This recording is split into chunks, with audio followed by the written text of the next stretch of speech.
Aku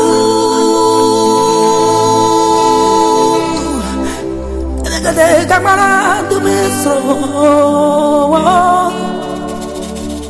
Que dit que faire quand l'injustice flagrante frappe mon pays de plein fouet? Que dit que faire? 30 ans à lutter pour la démocratie, bâillonné, muselé, aucune lame, non, aucun couteau ne m'a jamais effleuré les mains.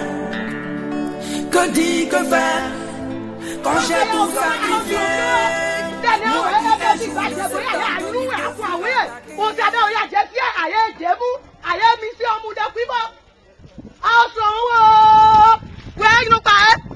Cela se passe à Naïbi ce jeudi 12 avril 2012.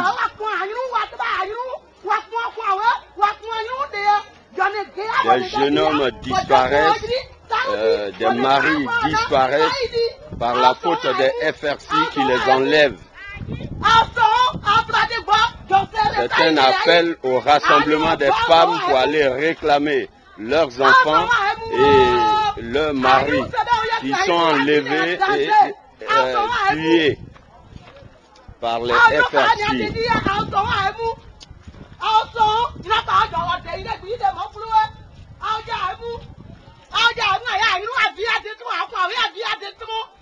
Des vies sont menacées continuellement.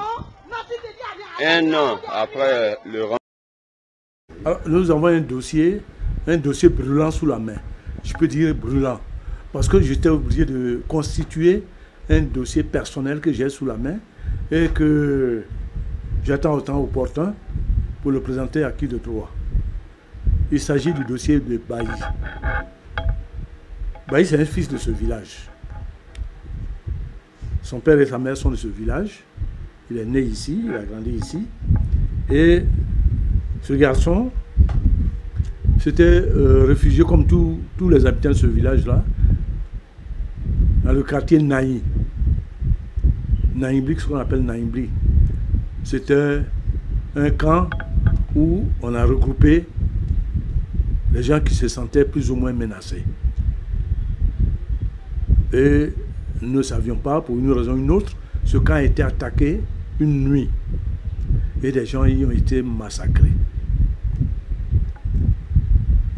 Ceux qui ont réussi à s'en sortir, Bailly faisait partie de ceux-là.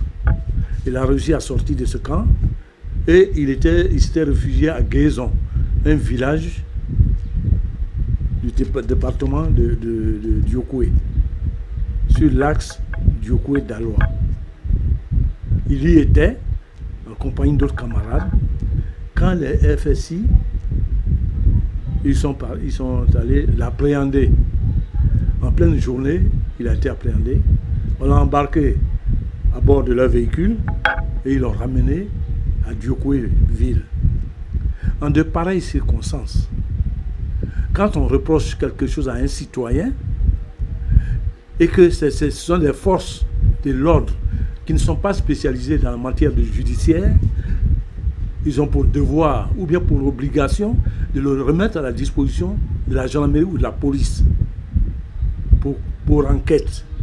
C'est ceux-là qui sont habilités à faire les enquêtes sur la personne qu'on soupçonne. Parce que tout citoyen bénéficie de présomptions d'innocence. On n'a pas à le juger dans un camp militaire et par la suite à l'exécuter. Je pèse bien mes mots. Et je demande que cela soit dit et écrit comme je le dis. Les forces de l'ordre n'ont pas à appréhender un citoyen, à l'enfermer dans leur camp où il n'y a pas de chambre de sûreté, où il n'y a pas de violon, à garder le citoyen là-bas. Je ne sais pas pour quelle raison. Est-ce pour des enquêtes? Est-ce pourquoi? Je n'en sais rien. Rien n'est sorti de leur détention. Et ce garçon, une nuit, sont retrouvés sur un terrain quelconque dans la nuit et là-bas, il a reçu des tirs de fusil. Blessé, transporté à l'hôpital de Diokoué, il y a rendu l'âme. J'ai informé, je me suis rendu immédiatement à l'hôpital de Diokoué. J'ai de ce garçon, qui de surcroît est un neveu à moi, fait partie de ma famille maternelle. Donc c'est ainsi que j'ai été informé sur le champ que c'est les forces FSI qui l'ont appréhendé, qui l'ont conduit sur un terrain où ils pensaient que le garçon détient des armes, et là-bas, ils ont imaginé une tentative de fuite, et ils ont tiré sur lui. Voilà l'explication qui circule et qu'ils ont donnée. À partir de ce moment, les médias internationaux sont intervenus, et il a été mis à la disposition de la justice pour autopsie, pour enquête et tout. Et jusque-là, nous n'avons pas de retour, nous n'avons aucune suite. Nous ignorons où se trouve jusqu'alors, où se trouve le corps. Je dis que j'ai constitué un dossier pour aller réclamer tout au moins le corps de mon neveu à ceux qui le détiennent. Et forcément, je vais retrouver la moindre des choses, c'est que je vais retrouver tout au moins le corps. Maintenant, la suite du jugement, ça, on verra bien ce que ça va donner. Mais la mission que je me donne en ce moment-là, c'est de retrouver le corps de mon neveu pour qu'il bénéficie d'obsèques dignes d'un citoyen de ce village. Voilà ce que je peux vous dire à ce niveau. Sinon, rien n'a été dit, rien n'a été fait, aucune démarche. Tous ceux qui sont intervenus, qui ont parlé de ce problème-là, rien n'a évolué. Rien n'a évolué. Donc j'attends, nous sommes en période électorale, je vais laisser passer cette... Alors, dès que cela est fait, je confirme et j'affirme que ma première démarche serait de récupérer le corps de mon neveu. Et par la suite, demander des comptes à tous ceux qui ont fait le... Et c'est pour cela que je dis j'ai constitué ce dossier-là. J'ai mis là ce dossier Bailly. Donc j'ai toutes les dates, les événements, ceux qui sont les auteurs, les acteurs de tout ce qui s'est produit. Voilà, je les ai pour ne pas que quelque chose m'échappe. J'ai constitué ce dossier-là et je l'ai sous la main. Donc voilà ce que je peux vous dire à ce sujet. Merci. Merci beaucoup.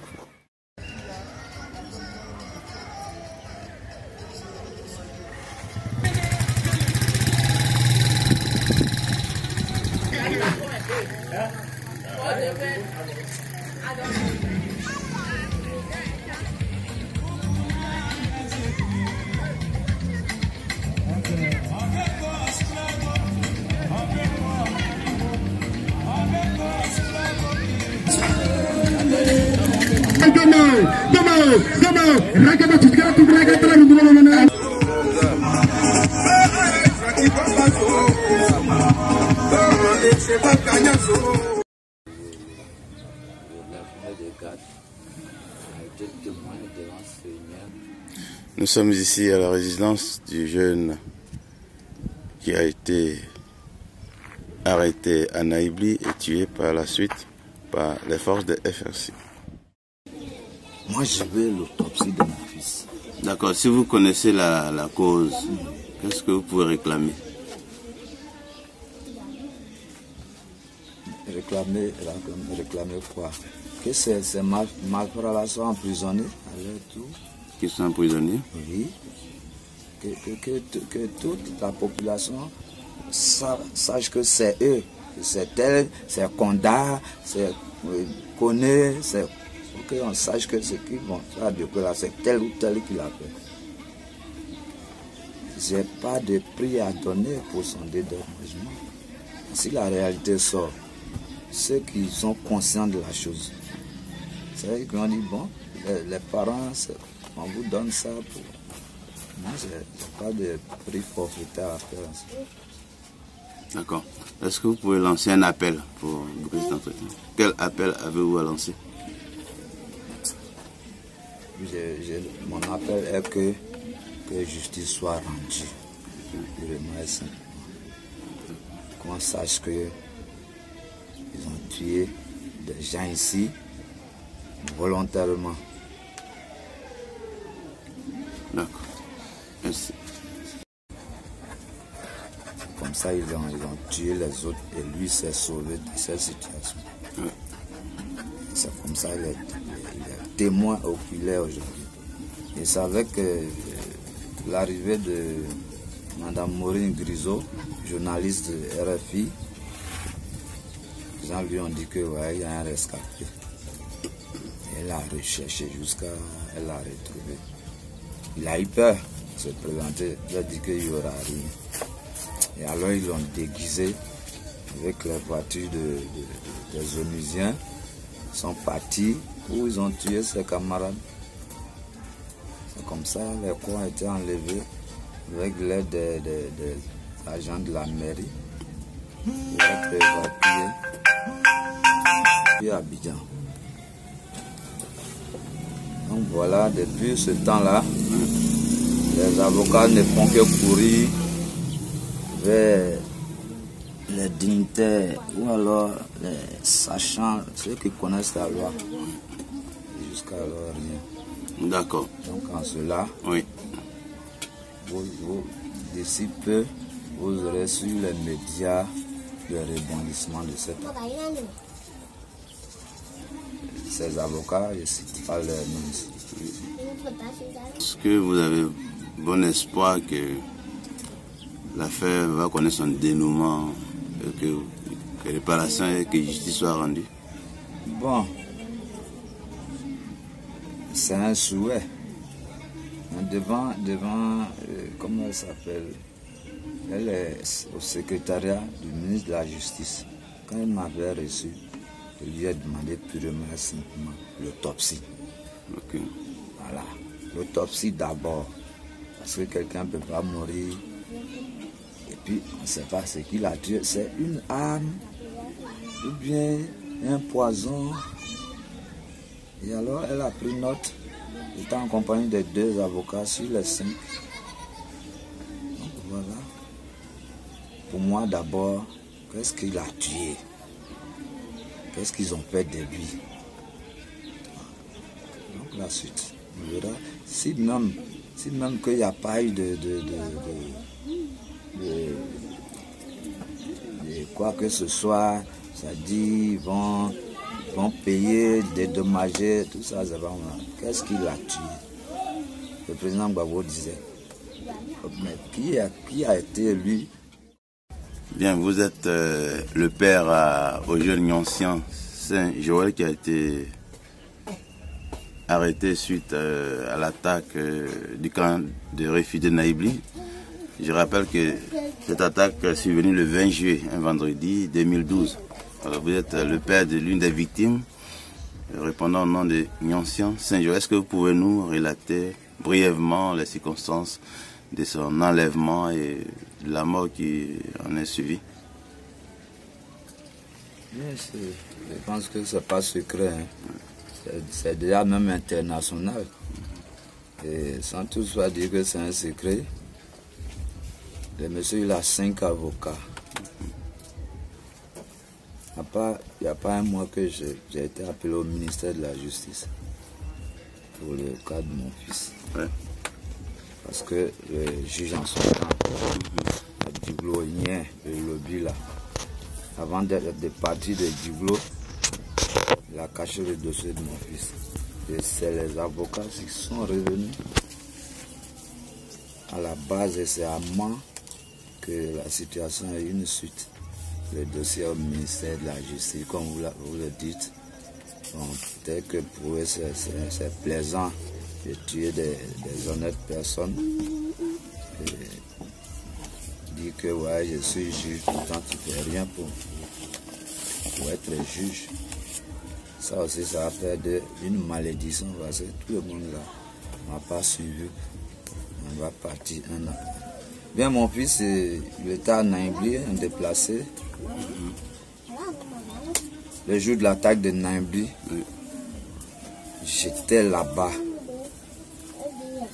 Quand je suis sorti de Naimbli, je n'ai pas voulu aller au travail. Quand je suis sorti, j'ai dit, dans 9 heures, j'étais en compagnie d'un cousin, il m'a fait visiter le site. Alors, bon, j'ai dit, bon, je me vais. Je suis sorti de Naimbli, arrivé au village ici, là, chez Norbert, là. Les gens appellent, on dit, ouais, ils ont attaqué nous. Ça a eu 1 heure après que j'ai quitté le site. Et c'est comme ça, ils ont été appréhendés, les jeunes là. Ils les ont accompagnés à une destination. Je me nomme à l'état civil Tra Moïse Anissé.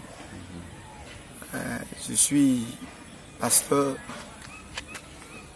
et je m'appelle donc pour le nom religieux Trajan Anissé, prophète Trajan Anissé.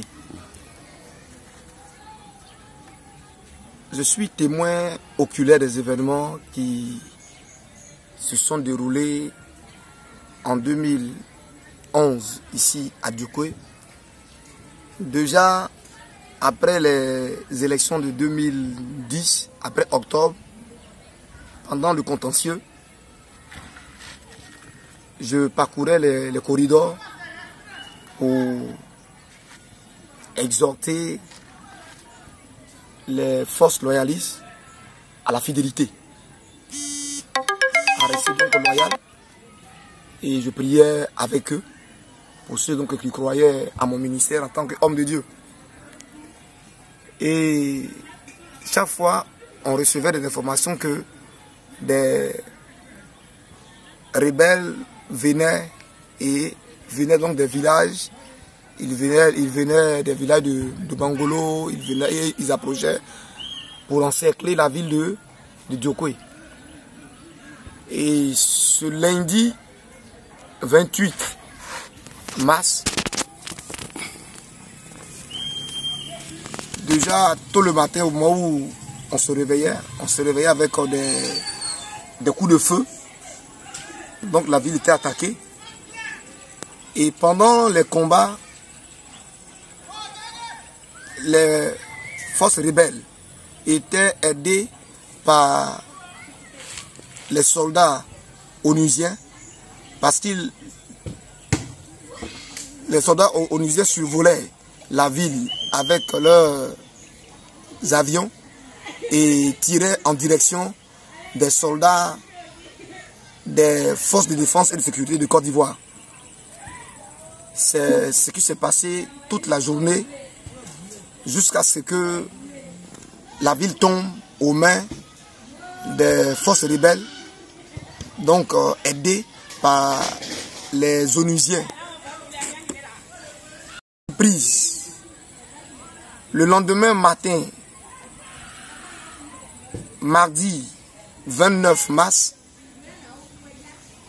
le camp des forces de défense et de sécurité a été mis à sac et en fumée, détruit.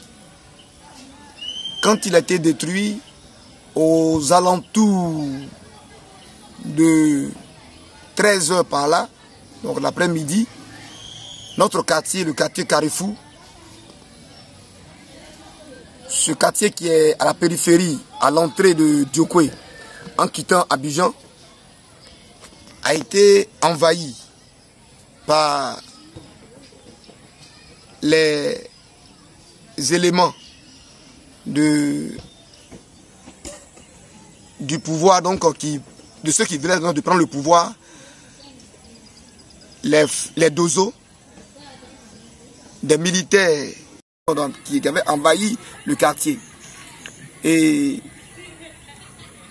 ce massacre étant fait jusque dans la nuit, au coucher du soleil, le lieu que j'habitais était donc maintenant envahi par des personnes qui venaient vraiment trouver refuge auprès de moi, certainement parce que qui trouvaient que j'avais certainement un secret qui faisait que je n'étais pas touché et atteint. Et pendant que ces personnes sont venues, près de plus de 200 personnes, en tout cas une personne, voilà, des personnes qui étaient estimées à plus de 200 personnes, parce que les deux maisons qui étaient dans la cour étaient donc remplies de ces personnes-là. Moi, je profitais de cette occasion-là pour les encourager à placer leur foi en ce Dieu en qui moi j'ai placé ma foi. Voilà. Et comme la cour est clôturée, je leur disais, soyez sûrs que la clôture là ne vous sauvera pas. Voilà, le secret qui fait que je suis là vivant. Voilà, malgré tous ces massacres-là, c'est parce que j'ai cru en Jésus. Voilà, c'est ma foi en Jésus là qui fait que je ne suis pas donc massacré. Voilà, je crois que vous pouvez avoir aussi la vie sauve hein, par cette foi-là. Et donc pour moi, c'était une aubaine, une occasion pour prêcher vraiment l'évangile. Et donc le lendemain, mercredi, c'est là que un FRC du nom de Ibré, qui actuellement est revenu quoi, bon, qui était transporteur avant, voilà, avant donc la prise donc de la ville, voilà, qui donc s'était converti à un soldat FRC, voilà, qui était en TRI, avec un de ses collègues m'ont retrouvé devant à quelques mètres du lieu où donc on était regroupés, parce que donc j'étais sorti avec une femme pour aller chercher du charbon pour faire de la cuisine pour les petits garçons, les enfants qui étaient encore là, parce que toute cette foule-là était là. Et ce monsieur-là m'a mis, quand il m'a vu, je me suis prévenu, je suis pasteur, il m'a mis le pistolet sur la poitrine. Et je lui ai dit, je suis pasteur. Il m'a dit, voilà comment il me répond. Il dit, tu es pasteur, nous on vient de tuer pasteur, tu dis tu es pasteur. Et je lui ai répondu comme ça, sèchement. Voilà, en me fondant sur ce Dieu en qui je crois, et ça je vous le dis bien, je lui ai dit, vous avez tué pasteur, c'est vrai, mais il y a pasteur et puis il y a pasteur. C'est comme ça que j'ai répondu à ce monsieur, et son collègue qui est à côté m'a regardé, puis il a baissé sa main pour dire, c'est vrai, les pasteurs ne sont pas les mêmes. Voilà comment j'ai eu la vie sauve. Et à partir de là, j'ai donc dit au monsieur que, ah tiens, je suis dans une cour où il y a du monde qui est venu se réfugier dans le lieu où je me trouve. Voilà. Et donc j'ai voulu avoir l'amitié de ce FRC là. Voilà, comme je voulais avoir donc son amitié. Et il a dit ok. D'accord. Donc si nous allons, et que dans ce lieu là, il n'y a pas de combattants, il n'y a pas de gens qui sont en âme là-bas, ok, il n'y a pas donc de problème.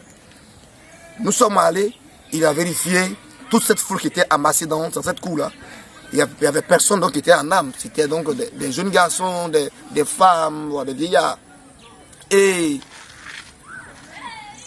il nous a dit, sur la voie qui traverse l'entrée principale de cette cour-là, voilà, cette voie qui descend donc sur la grande voie, la voie principale donc, du quartier Carrefour, voilà, il dit, il y a à l'intersection là, hein, à l'angle là-bas, il y a des dozos qui ont fait là-bas un point de contrôle.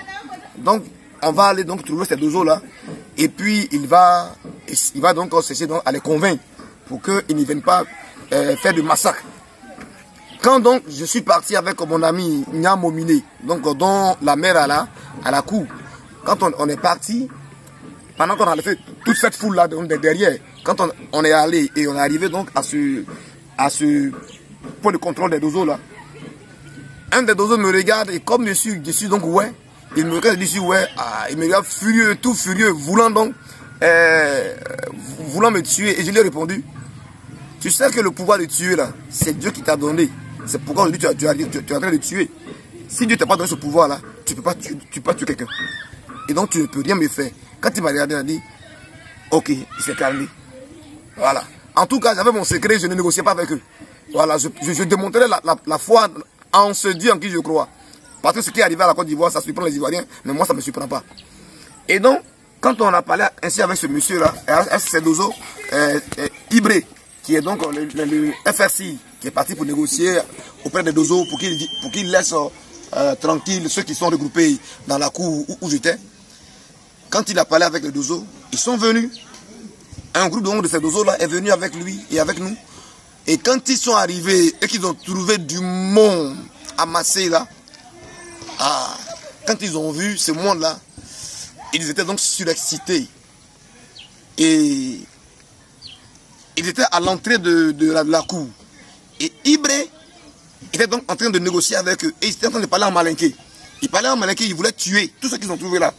Et donc c'est Ibré qui était donc même en train de pleurer. Ce monsieur-là. C'est Matouman Badoué, né à Djoukoué. Ok. À Carrefour, c'était le 29 mars. Nous étions tous enfermés dans les maisons. Et les gars étaient déjà rentrés, des rebelles, que l'ONUCI même transportait au camp. Ils étaient déjà là. Et on était enfermés.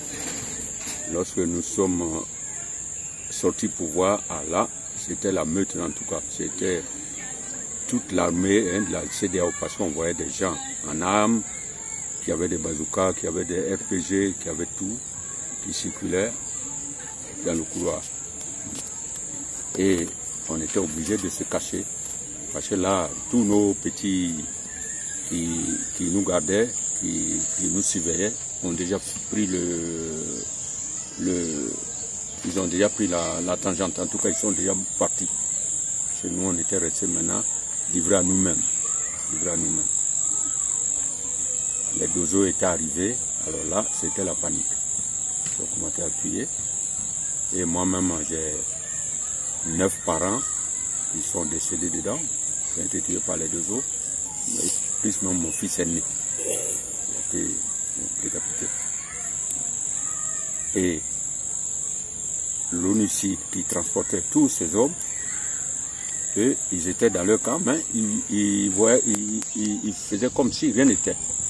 Et ce sont eux-mêmes, c'était le contingent marocain, et c'est ceux-là même qui ont fait les charniers qui sont au Carrefour ici. Ce sont eux.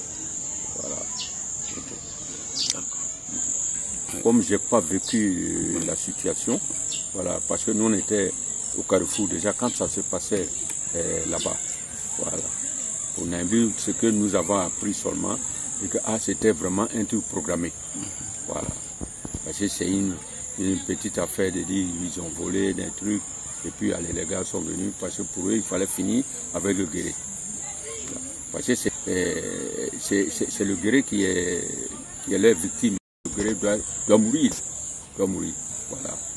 Parce que c'est quelqu'un qui soutient Gbagbo, Laurent Gbagbo, donc il faut le tuer. Voilà, c'était comme ça. Sinon, je n'ai pas suivi là-bas. L'appel même que je lance d'abord, je voudrais que tous les peuples du Nord, les grands chefs traditionnels qui sont au Nord, viennent vraiment à l'Ouest pour une réconciliation, pour dire voilà ce que nos enfants font. Puisque nous, on sait que dans chaque famille du Nord, il y a un rebelle. Donc, ils sont tous consentants. Donc, ils n'ont qu'à venir pour une réconciliation. Parce que ce n'est pas ceux qui sont ici, qui se disent malinqués, qui sont ici, qui doivent faire cette réconciliation. Il faut que les chefs traditionnels qui sont au Nord, eux tous viennent dans les régions du Kémon, du Corps, tout ça, de Tabou, tout ça pour demander pardon. La justice, je voudrais que la justice, seulement, il faut qu'elle règle tout le monde là. Parce que ce que nous savons aujourd'hui, c'est un seul camp qui est incriminé. Alors que ceux qui ont tué, nous on sait que tous ces chefs rebelles ont leur nom, ils savent tous, ils connaissent. Et ils sont mis à part, et puis c'est un camp seulement qui est indexé. Nous, on ne sait pas, il ne faudrait pas que demain, ils disent qu'ils ont commis une erreur. Voilà. Nous, on ne veut pas ces erreurs-là qui ont été commises au Congo, partout, pour dire, ouais, voilà, et ce qu'ils ont fait. Non, il faut qu'ils règlent ça. Voilà. Bien, moi, je suis Boulei Patrice. Je suis de Diokoué, originaire de Yitrozo. Je pense que tout ce que les prédécesseurs ont dit, je ne peux pas revenir là-dessus. Mais mon problème qui me donne les larmes aux yeux, c'est que c'est maintenant, en tant qu'Ivoirien, que nous comprenions que ce coup-là qui a été fait par les Français depuis 1999, nous savions maintenant que nous sommes Ivoiriens, on se met ensemble. C'est mon problème. Sinon, quand on prend depuis Oufoué, les relations, la France et la Côte d'Ivoire, le 43e Brimard, il est ici pourquoi? C'est pas pour défendre la République, mais si c'est aux yeux de tous ceux-là, et qu'on attaque la France, on attaque un président élu démocratiquement, et il ne disait rien. Et c'est quand la population se lève, les Français disent non, attendons, on va aller à la réconciliation, on va s'entendre. Voilà qu'aujourd'hui, Diokwe, et tout ce que les gens disaient sur le peuple, ouais, ils ont amené des choses dans la tête de nos parents. Ils ont mis ça en politique. Que les ouais, quand Gbagbo sera président, il va vous arracher les terres. Or, le programme de terre, c'est un programme qui a été fait depuis 1998. Mais, par naïveté, nos parents se sont tournés contre le pays. Et on n'a rien compris. Nous sommes tombés dans la parade inutile. L'attaque de Diokwe, de Guy Trozon, Carrefour, Naibli. Mais c'était déjà un truc qu'ils ont programmé.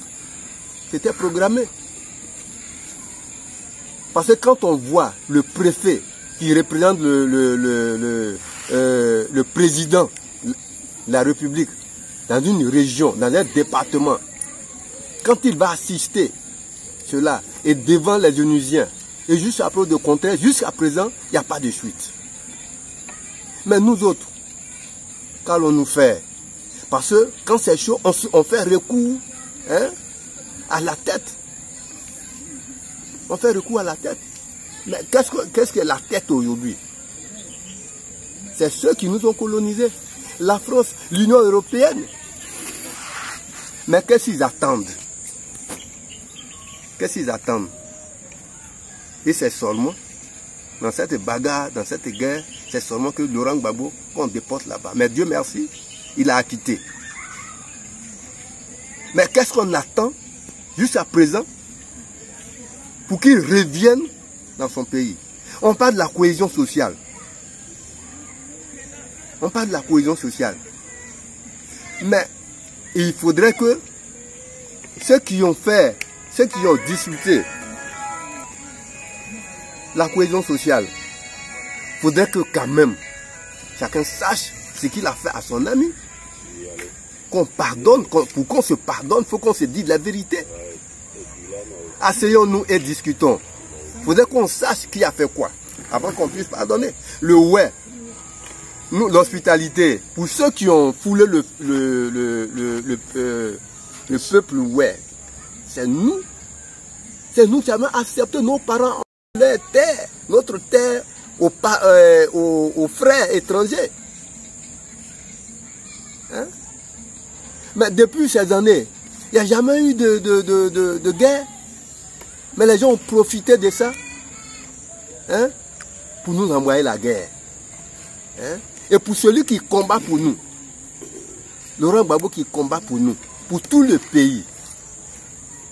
Mais je vais encore plus loin. Mais est-ce que ceux qui se disent oufouettisme, est-ce qu'ils savent l'histoire de Oufoué? Le ouais, il soutient celui qui a mangé ensemble avec lui. Si tu as mangé ensemble avec moi, je te connais, tu me connais. Je ne te quitterai jamais. C'est nous qui avons fait Oufoué. Nos vieux, ils ont fait Oufoué. On a soutenu Oufoué. Mais Gbagbo Laurent qui est venu, qui nous a démontré qu'est-ce que c'est la Constitution. Il nous a parlé de l'article 7. Et tout cela, il a mangé ensemble avec nous. Il a parlé de notre café et cacao. Mais on travaille pour acheter mouton. On ne travaille pas pour être mouton. Non, pour celui qui dit, voilà, le café est ceci, cela. Et c'est celui-là, on va quitter du coup. C'est pas parce que c'est lui qui nous donne à manger. Mais ce qu'il fait dans l'ensemble, pour qu'ensemble, celui qui travaille peut se suffire, c'est celui-là, dans son programme, que nous étions. Que nous étions. Mais Dieu nous a donné cette terre, la forêt là, c'est notre richesse. Peut-être que ça là, je peux avoir le courage de dire, c'est parce qu'on ne sait pas utiliser la forêt. Mais si tu sais utiliser cette forêt là, viens à mes côtés, tu dis non, mon frère, voilà ce que tu as là, voilà ce que je peux faire avec ça pour que toi aussi tu gagnes, moi je gagne. C'est pas pour cela on va venir nous exterminer.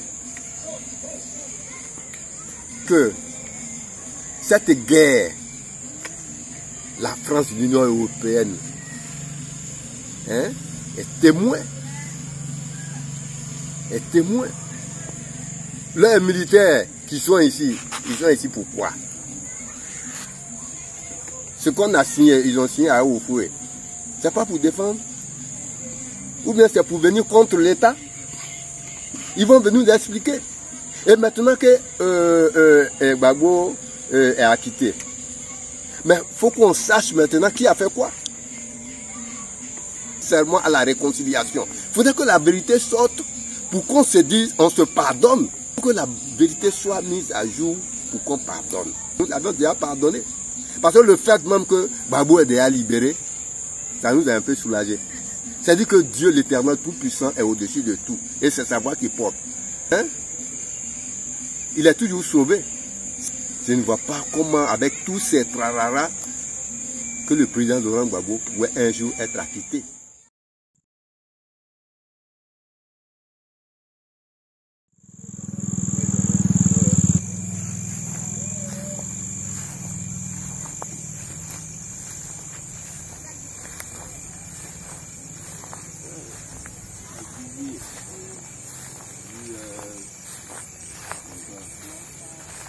Il y a deux femmes au moins, c'est un truc que tu pourrais prendre. Enfin, plusieurs. C'est pourquoi j'ai dit au moins. Oui.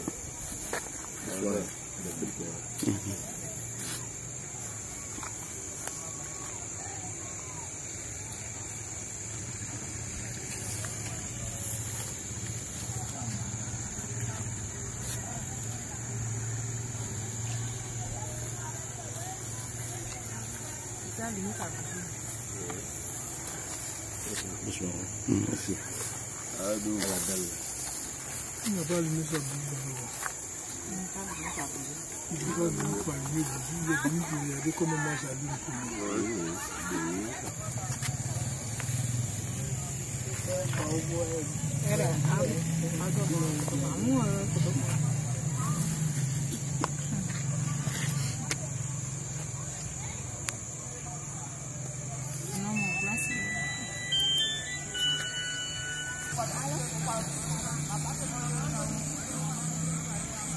Mon nom c'est Djekoué Madeleine. Je suis là ce soir pour allumer les bougies, pour commémorer les parents qui ont été massacrés sur le site de Naïbli. Moi-même j'y étais. Mon fils Niadé Girès, qui était en classe de 3e, a été massacré parce qu'on disait que nous étions tous des pro-Gbagbo. Donc il faut nous tuer. Un vendredi 20 juillet, de 8h jusqu'à 18h, 100 jeunes ont été massacrés sur le site de Naïbi. Donc nous sommes là ce soir pour allumer les bougies et penser un peu à nos parents qui ont été tués. C'est pourquoi nous sommes là ce soir.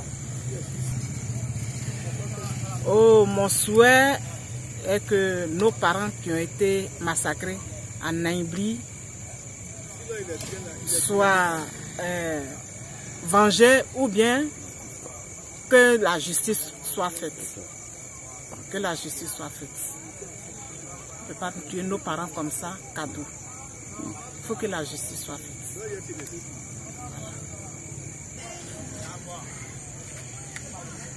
Oui, bonsoir. Merci de nous donner la parole. Nous sommes ici en attendant que le reste des populations arrive. Ces jeunes enfants qui vont rentrer tôt sont victimes, ces enfants-là aussi, de Naïbli, parce que ces jeunes filles qui ont perdu des parents. Nous tous qui sommes ici, chacun a perdu au moins 5 parents à Naïbli, le 20 juillet 2012, comme Dame vient de le préciser. Plus de 300 morts. En tout cas, le nombre de morts ce jour-là est incalculable. Et voici 8 ans que ces massacres-là ont eu lieu. Après bien d'autres massacres. Il y a ceux de Diokovi, ceux de Bangolo, de Toulepleu, Taï, Fakobli. Et puis,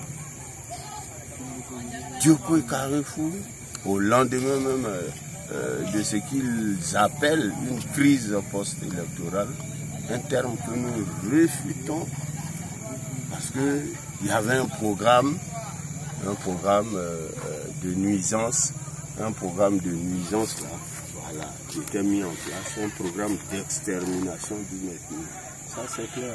Il y en a qui disent qu'il n'y a pas eu génocide ici, mais c'est parce qu'ils n'ont pas vécu les faits.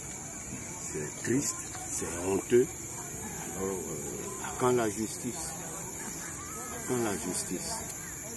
Donc ce soir nous venons commémorer, vous verrez tout à l'heure, d'ici quelques temps, les populations vont affluer, et puis on sera là, on va se recueillir à minuit, on va se séparer. Je voulais témoigner que pendant la guerre, mon grand frère a été tué. Nous avons des parents. Comment s'appelle ton grand frère? C'est Jaurès. J'avais mon oncle aussi qui a été tué ici. Donc, en ce soir, moi avec mes petites soeurs et ma mère, nous sommes venus. Il faut que la justice soit faite. C'est tout ce que nous sommes venus faire.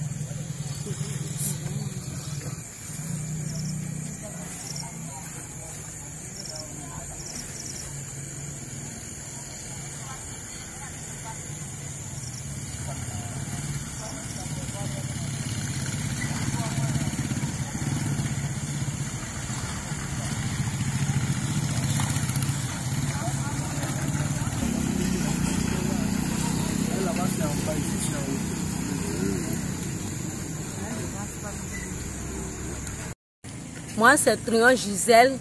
Je suis venue commémorer la mémoire de mes parents tombés sur le site de Naïbli. Plusieurs jeunes, il y a mon neveu qui a été brûlé vivement sur le site de Naïbli. Donc ce soir, je suis venue à la mémoire de ces personnes-là pour venir allumer ces bougies pour que la lumière soit faite sur les tueries de Naïbli. La justice soit rendue. Pour le site de Naïbli, les victimes de Naïbli soient rendues, la justice soit rendue à ces maîtres-là de Naïbli. Merci. Ok, merci.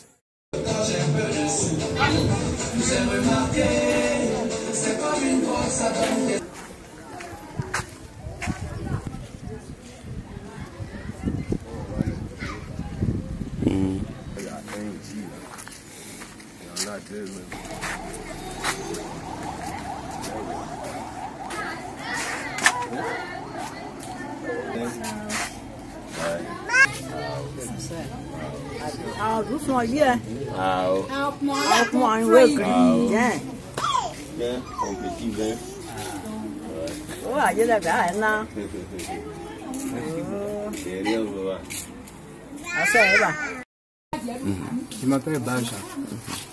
Je suis ex-secrétaire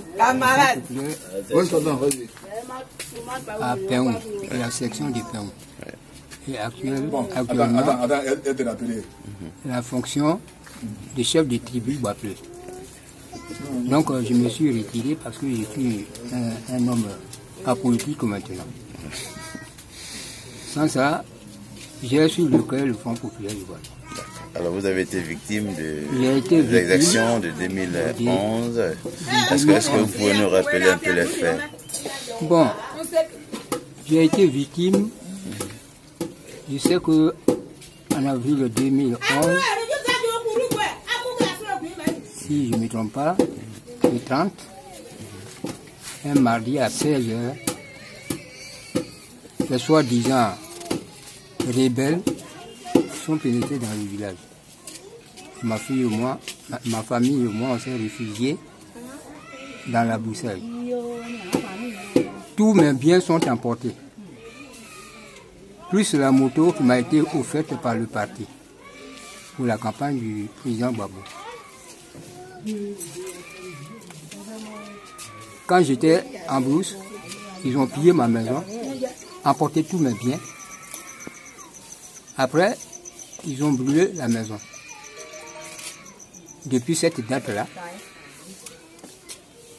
la date est inoubliable sur moi, puisque j'ai perdu tout et tout. Alors dites-nous, vous avez tout perdu, qu'est-ce que vous attendez sur le plan de la justice? Est-ce que vous attendez à être dédommagé au moins un jour? Est-ce que c'est votre souhait? Cela dépendra de la justice. Moi, je ne fais qu'à déclarer mes biens perdus et la justice prendra les décisions. Je ne peux pas me rendre justice moi-même. Donc si on me dédommageait, je serais très bien content. Voilà. J'ai dit, je m'appelle Lula Goïbouti. Mon mari s'appelle Diaïs Lessin. Il a été tué par les étrangers de nos campements. Ce que nous-mêmes on a entonné. Est-ce que vous pouvez nous dire à peu près à quelle date tout cela s'est passé? Oui, c'est en l'an 2011, le 30 avril. Le 30 avril, ok. C'est là qu'ils étaient rentrés dans nos campements. Et ils ont tué mon mari. Vos campements se situent où ça? Sur la rue de Gbaplé, As-Gbaplé. Le village s'appelle Binao. Binao. Alors revenez un peu sur les faits. Qu'est-ce qui s'est passé ce jour-là? Ce jour-là, nous tous on était au campement. Oui. Il y avait un jeune qui est venu, il s'appelle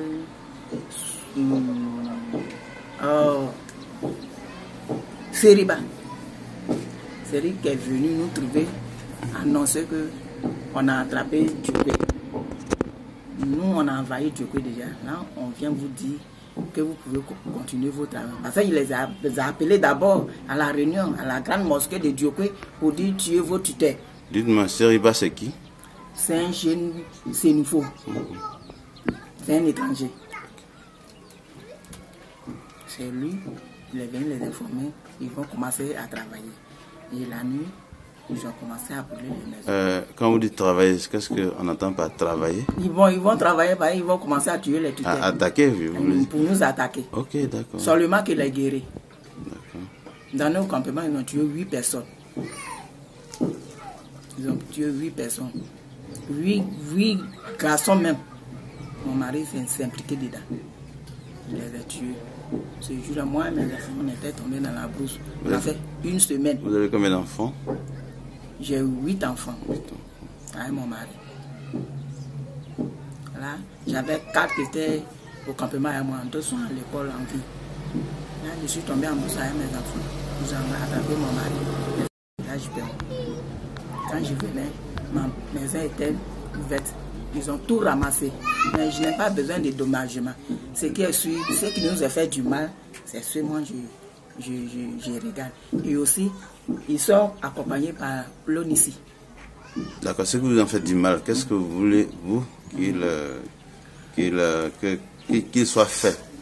Bon, rien. Ce que je suis, ça m'a touché. Mon mari, il est resté dedans. Moi, ça me fait mal. C'est pourquoi toujours je suis derrière le problème de Gbagbo. Ils ont fait ça là, ils disent c'est Gbagbo qui a fait. Et on voit dans le village, nous sommes sortis du village, on voit l'homme ici qui avait fait barrage. Et ils étaient là, ils sont venus nous sauver. Et pourquoi ils laissent les gens rentrer dans les brousses pour tuer les gens? Merci beaucoup. J'ai ciblé un peu ce qui est l'important, ce qui est l'importance. Mais les témoignages, vous voyez, quand on se rassemble, chacun se souvient de l'acte qui a été posé. Les différents témoignages dont mes mamans, mes grands frères viennent de me rendre, c'est des témoignages qui sont forts. Ma soeur, comme je viens de le dire, elle a déjà parlé. Goï Bertine, qui a perdu son mari, ils l'ont décapité. J'étais dans une fosse à Binao. C'est la même chose que vient de relater la sœur Théo Lucie, qui a perdu son grand frère, qui a été décapité, et son grand frère et son fils, qui a été décapité dans le même Binao. Ma sœur Demoye Hélène, elle, son enfant et son petit frère, ils ont été poursuivis du village jusqu'à Doumiadougou, où ils ont été massacrés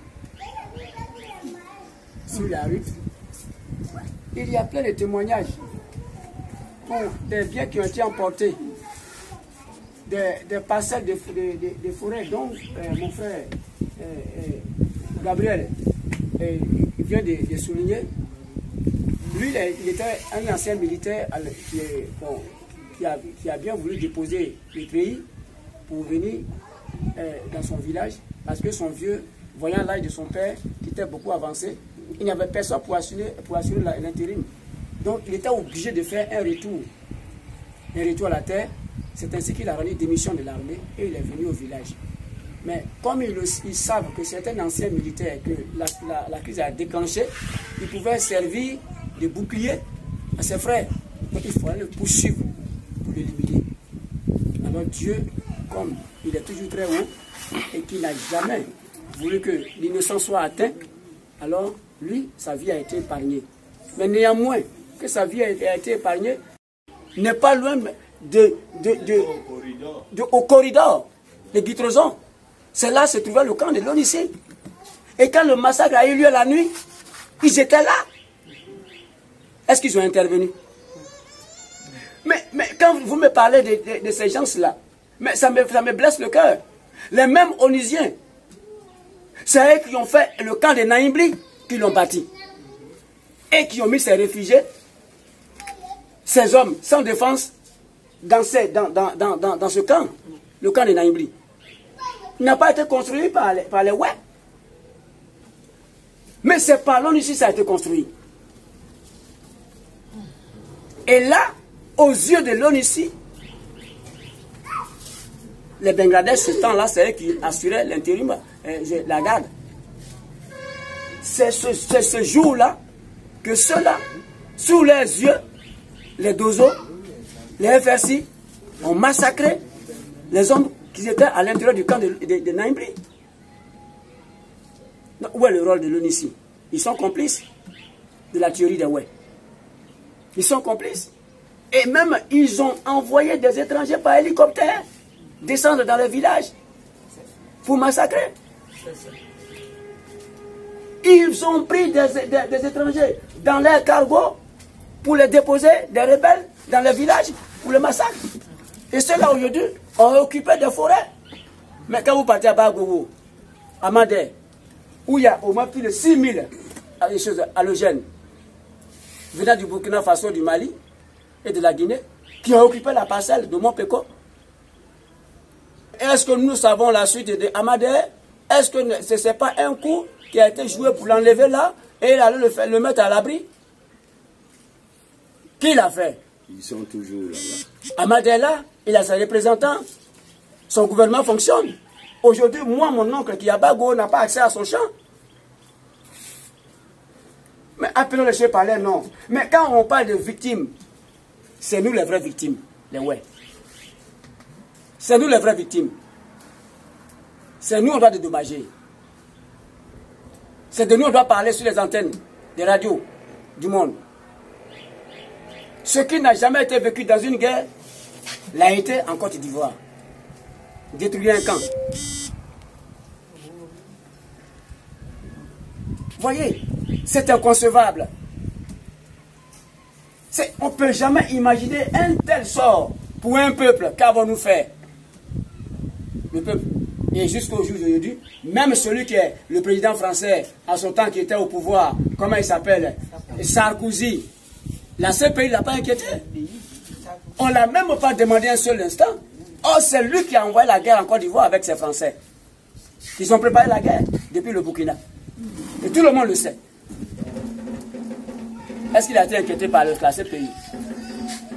Il a été interrogé un jour. On l'a mis en garde à vue un jour. Mais vous voyez, c'est là le problème. C'est là. Et nous sommes restés des victimes qui n'ont jamais eu l'occasion. Et notre dossier est tout dans les tiroirs. Pourquoi? Et on accuse des innocents. Blé Goudé, Laurent Gbagbo, on met les pro-Gbagbo en prison pour un rien. Tandis que les chefs comme zone, qui ont signé, qui sont de la rébellion et qui ont géré les zones, ils sont encore en vie, ils sont les plus riches de la Côte d'Ivoire, et puis la Côte d'Ivoire tous les jours. Vous voyez? Nous, on ne demandait rien. On ne demandait rien, nous, le peuple, ouais. Celui qui t'a fait du mal, si ton grand-père est au village, qu'il est le chef du village, que ce grand-père la juge et qu'il interpelle celui qui t'a fait le mal pour le punir, alors celui à qui on a fait le mal est dans la joie. Nous voulons que la CPI dise quelque chose, dise un mot. Nous voulons que la CPI soulève ce dossier contre Ouattara et ses bandits. C'est ce que nous voulons. Nous ne sommes pas là pour demander de l'argent à la CPI ou demander de l'argent à une telle communauté ou bien demander de l'argent aux banques mondiales. Non. Mais nous voulons que la justice soit. On punit ceux qui ont connu des actes ignobles à l'égard des ouais. Nous voulons la punition de ces gens-là. Mais si la justice n'a pas dit un mot dessus, en ce moment-là, nous on ne serait jamais d'accord et on ne cessera jamais de crier aussi sur toutes les antennes du monde.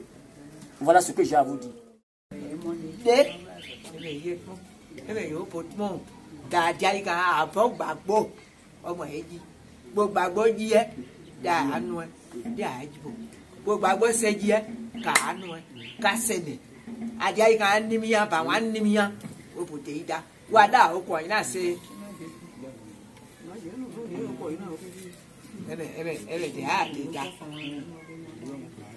On a virus ne si dale no mwale après va do di gbode 3h du matin quand il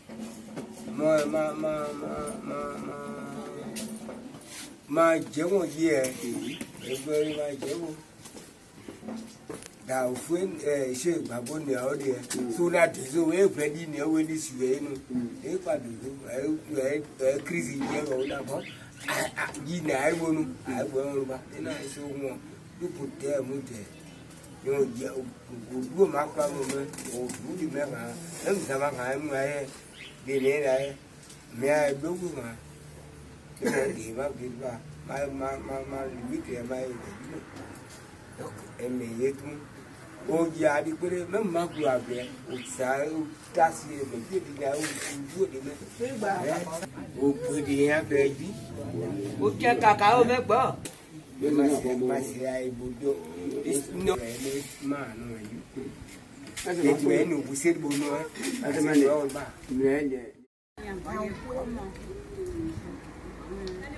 Buena ese ubica. Ma we fast na so. Ma temo bue, ma ven na no, ma di na no. E ko go. Se we ko. Ai di de sai you do here. You ba be we ku nya le. Babu edeji, oyo ko digba deji. Kula ni odo kula ime ayoje me abon Gbagbo bu Gbagbo yeji me nyojo na de sound Gbagbo de soundri ye wo opo CPI we ya bu won ase Gbagbo de no oje pe ewu te omo edu eni o Gbagbo pe pade CPI omo ya pe ewu abon Gbagbo agina yin beti agina ya yo pa abon Gbagbo ma mojo na da de agbo yu na me Gbagbo de ma me Gbagbo de Mbeye me Gbagbo de me Gbagbo yeji le gude ji ubu afu na ko diwa bubu je de bu na wa pa de o de pra me mai bloody de mai sino abu demande paye de vie c'est tout mais il veut voir Gbagbo il veut voir le gude en personne avant de mourir c'est tout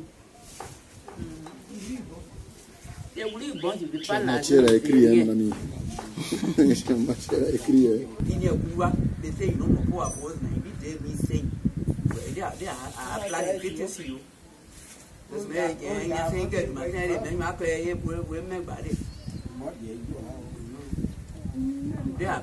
écrit. Quand je venais, ma maison était ouverte. Ils ont tout ramassé. Mais je n'ai pas besoin de dédommagement. Ce qui nous a fait du mal, c'est seulement je regarde. Et aussi, ils sont accompagnés par l'ONICI. D'accord, ce que vous en faites du mal, qu'est-ce que vous voulez, vous, qu'il soit fait? Bon, rien. Ce qui est sûr, ça m'a touché. Mon mari, il est resté dedans. Moi, ça me fait mal. C'est pourquoi toujours je suis derrière le problème de Babo. Ils ont fait ça là, ils disent c'est Babo qui a fait. Et on voit dans le village, nous sommes sortis du village, on voit l'homme ici qui avait fait un barrage. Et ils étaient là, ils sont venus nous sauver. Et pourquoi ils laissent les gens rentrer dans les brousses pour tuer les... Nous voulions que la justice soit faite, qu'on punisse les auteurs de ces crimes-là. Que la loi s'applique pour que ceux qui occupent illicitement nos parcelles nous rendent nos parcelles pour que nous soyons libres. Nous voulons la liberté. Nous voulons être libres. Nous ne voulons rien d'autre que la liberté. Rien que la liberté. Nous voulons qu'un pays stable, sans problème, et que le peuple soit dans la tranquillité et dans la liberté. C'est ce que je peux vous transmettre en guise de message pour la population de Pérou. Aujourd'hui, l'une de ces parcelles qui a été occupée illicitement par ces halogènes venus du Burkina. Et même quand il a allé, un Béninois, oui, c'est un Béninois, oui, et un Béninois qui a occupé illicitement sa parcelle. Et aujourd'hui, il a des difficultés avec ce dernier-là. À chaque instant, quand il va sur sa parcelle, quand il veut faire effectuer des travaux, alors il est menacé. Des biens ont été emportés. Beaucoup d'hommes aujourd'hui seront témoignages. Des femmes sont violées constamment. Des meurtres sont perpétrés, sont faits constamment dans les brousses.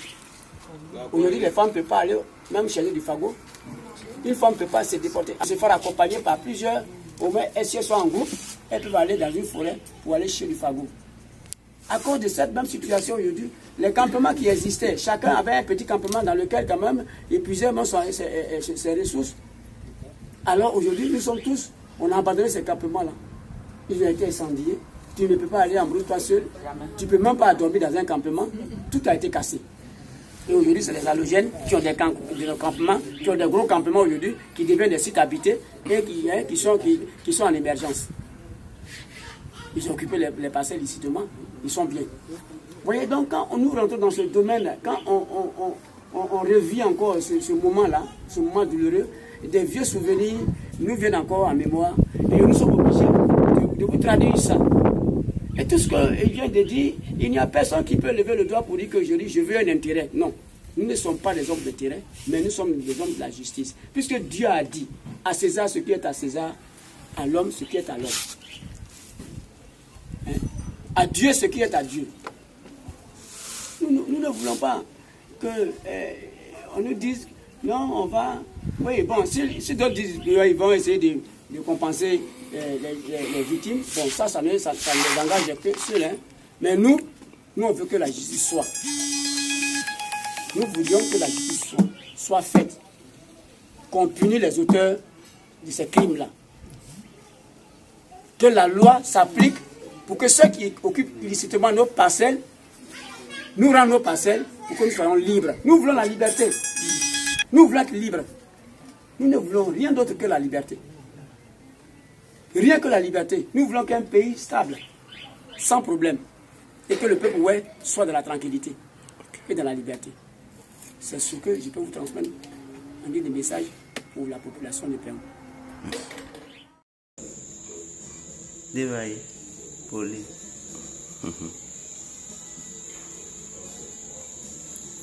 Je suis quitté à la maison à l'heure ici. Oui, vers 20h comme ça. On dit on a tout fermé. Là on n'a qu'à quitter ici, qu'à Tietobi. Je suis allé dans la cour de mon grand frère Louetaï. J'ai trouvé sa femme. On a dormi là-bas. On a dormi deuxième jour. Deuxième jour, c'était un mercredi. Quand on se réveille à 7h, 8h, là, les gens sont sur le porte. Ils ont enlevé la porte, ils sont rentrés dans la porte.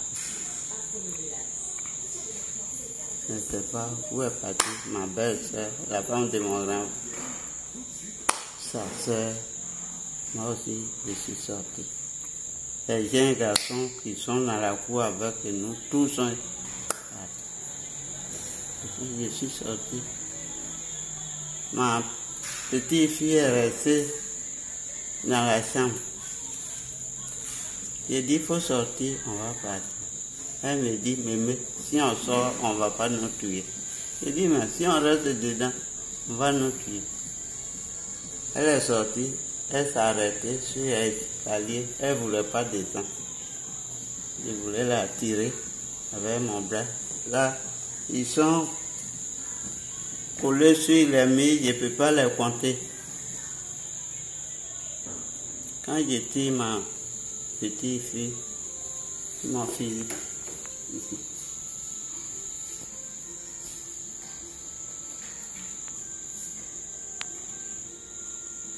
Fusillé. Quand je sortais sur la route avec du sang, il y a un jeune dealer encore qui me connaît. Il est venu, il dit, maman, qu'est-ce qu'il y a? C'est ma chère. Je dis, non. C'est fusillé. Il dit, ah, c'est lui qui a ramassé foulard des gens qui coulaient. C'est mon bras. T'as dit allant à l'hôpital.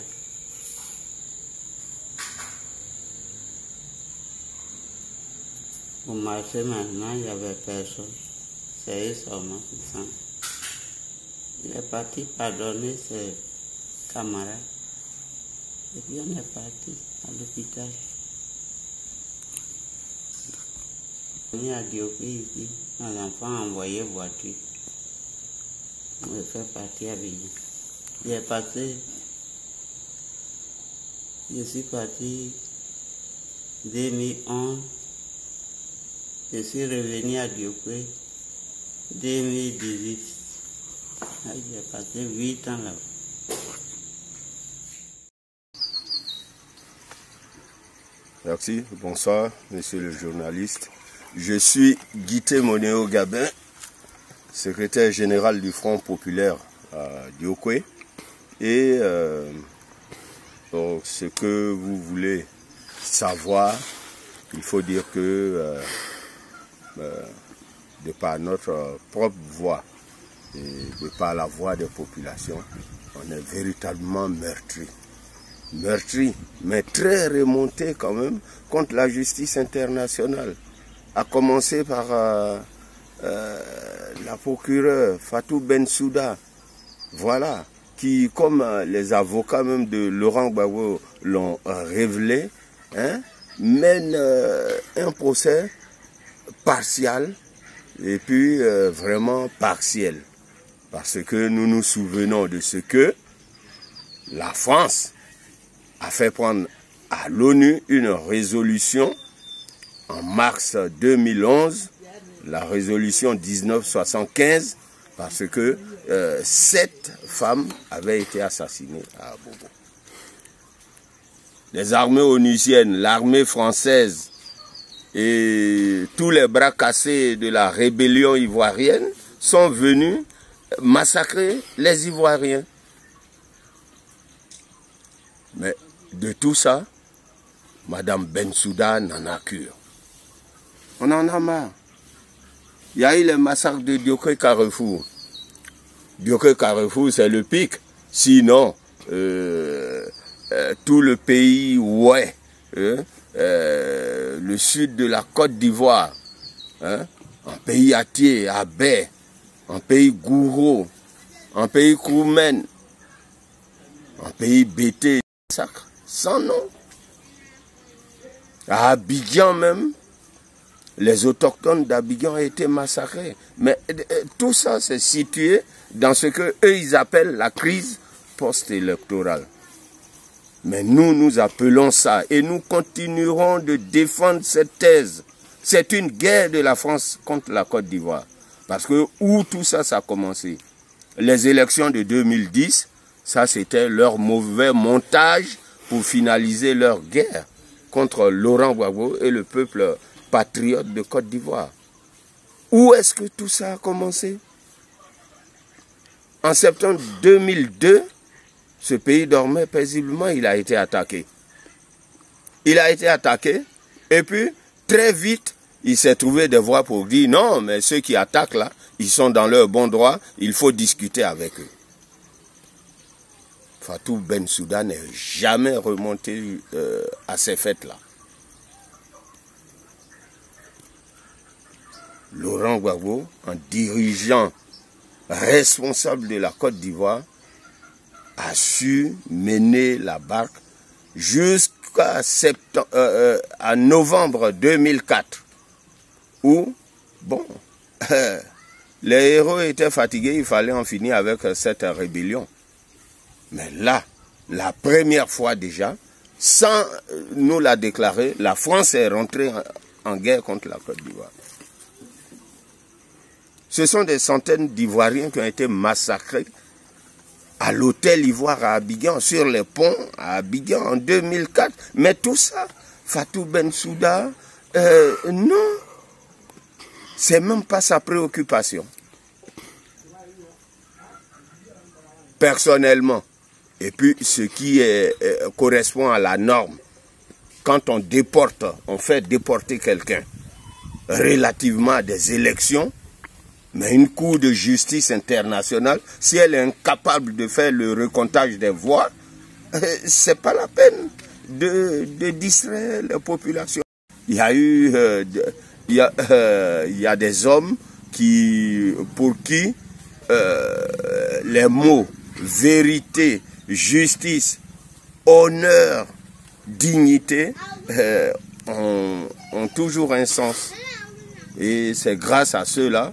Je commencerai par nos frères, parents, nos amis de la diaspora africaine, ivoirienne et africaine, en Europe, aux États-Unis, oui, et puis les amis blancs européens de Laurent Gbagbo, qui n'ont pas lésiné sur les moyens. Ils étaient en première ligne, voilà, sur le front pour sa libération. À cela, nous disons merci aux quelques présidents africains encore dignes, hein, parce que l'Afrique, aujourd'hui, on sait ce que c'est, hein, n'est pas président qui veut, mais beaucoup sont présidents par la volonté de l'étranger, et ça, on sait ce que ça donne, en fait. Voilà. Particulièrement au président ghanéen, Feu Atamils, John Rawlings, le sud-africain Thabo Mbeki, et puis bon, les pays de la frontline, de ce qu'on appelait la frontline du temps de l'apartheid en Afrique du Sud. Voilà, les présidents anglophones africains, en tout cas, ont pris fait et cause pour nous, quoi. Voilà. Mais comme vous-même vous l'avez dit, partout où vous êtes passé, le peuple continue de réclamer justice. Ça, c'est le minimum. C'est le minimum. Les brigands qui ont agi de cette sorte, même jusqu'à aujourd'hui, partout où vous êtes passé, vous avez vu, il y a de ces chasseurs traditionnels qu'on appelle dozo, qui circulent, traversent des corridors, où là où sont en poste même des forces de défense et de sécurité, mais l'autochtone même, ouais, ici chez lui, n'a pas droit de brandir un simple fusil de chasse. Il le ferait qu'il serait tout de suite traité de braqueur, quel que soit son âge. On a l'impression de vivre un non-État dans l'État. Les règles sont pas du tout respecté, la pagaille est partout, et puis bon, chacun fait ce qu'il veut, et tout ça. Mais quand même, que voulez-vous qu'on fasse? Dans un environnement, dans une contrée ou dans un pays où la loi même n'est pas respectée, à quel résultat on s'attend? En faveur des victimes. Non, pour un combattant de la liberté, parce qu'en fait, le peuple, ouais, et les Ivoiriens patriotes ont toujours été orphelins dans leur combat. Pour eux, ils ne se sont jamais nourris d'illusions. Je crois que c'est ça même qui est la vérité. C'est à force de tempêter, à force d'insister, à force de réclamer justice, à force de brandir les preuves que c'est la France qui a fait massacrer. Voilà, donc pour nous, il ne s'agit pas de lésiner sur les moyens ou bien se dire, ouais, quand dira-t-on tout nous? Pour nous, là, notre conviction, au départ, parce que les preuves sont innombrables. C'est la France qui nous a mené la guerre, qui a mis ce pays-là dans l'état désolant où il se trouve. La justice, jusqu'à ce que ceux qui ont maltraité, que ce soit à Naïbli, que ce soit à Soumaï, que ce soit à tous les Pleux, Taï, Zagné et autres, que ce soit même à Nonkwa-Kouté dans Abidjan, les criminels, ceux qui ont fait massacrer la jeunesse ivoirienne autour du palais présidentiel et qui ont fait arrêter Gbagbo pour le remettre à des brigands, voilà, soit jugés. Nous inscrivons nous personnellement là, parce que le dicton chez nous, en pays où elle dit quoi, que quand un fou, pendant que vous êtes dans la douche, la baignoire du village, s'empare de votre serviette de bain, de vos habits, et il s'enfuit avec, on ne sort pas tout nu pour le pourchasser. Voilà, c'est pourquoi depuis presque 2 ans maintenant, disons 3 ans, 2 ans, voilà, à sa sortie de prison, nous avons souscrit à l'appel de Simone Gbagbo, qui a dit que non, que dans sa prison à Ogéné, elle a médité un jour après un passage dans la Bible. Ça, c'est quand elle nous a reçus en sa résidence, je crois, en septembre 2018. Et elle a dit ceci, qui nous a profondément marqué. Qu'en vérité, elle souhaitait revanche, vengeance. Mais Dieu lui a dit, non, mais écoute ma fille, ceux-là, tu es ma fille, non? Et elle a répondu oui, à la voix intérieure qui l'interrogeait. Mais ceux-là aussi, ce sont mes enfants. Est-ce que tu admettrais que tes enfants, entre eux, voilà, il y en ait qui soient supprimés? Quand elle l'a dit, vraiment, depuis ce temps, nous prenons pitié pour ceux-là qui sont venus, pour les intérêts de l'étranger, qui ont égorgé, éventré leurs frères et sœurs. Pour quel résultat final? Enfin, pour finir, c'est depuis un peu plus d'1 an que le président Laurent Gbagbo même appelle à la réconciliation de tous les Ivoiriens. C'est à quoi nous avons souscrit depuis, quoi. Parce que 10-20 ans que ça dure, ceux qui avaient choisi d'exterminer leurs propres frères, je ne sais pas pour quel bon bénéfice, aujourd'hui sont en déroute. Il y a eu la faillite morale, mais aujourd'hui, il y a même la faillite mentale, spirituelle. Voilà, ils sont... Voilà. Donc, nous, notre appel, c'est d'aller à la réconciliation. Et voilà. Je vous remercie.